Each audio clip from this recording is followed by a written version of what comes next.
आरे कथी बिनु सुना भेला बाबा के हवेलिया,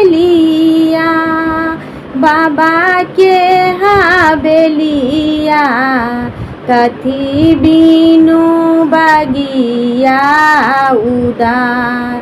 आरे सीता बिनु सुना लागे बाबा के हवेलिया, बाबा के हवेलिया कोयली बिनु बगिया उदास।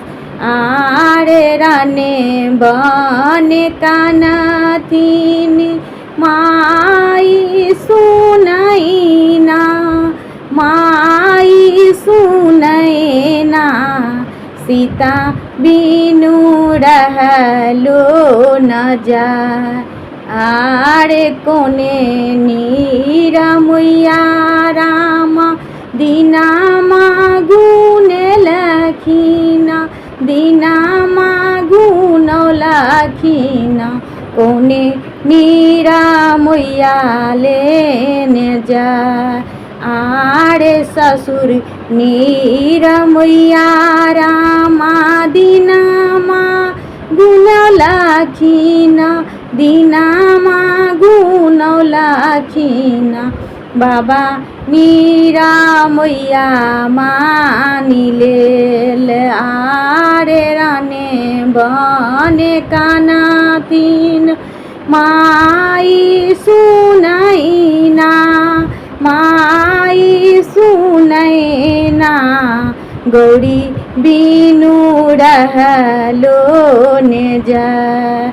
मोरोसिया बेटी झिंगुरा देखी डरती, झिंगुरा देखी डरती से हो को ना जैती ससुरा। आरे रने बने कानथिन माई सुनैना, माई सुनैना सिया बिनु रहलो ने जाय।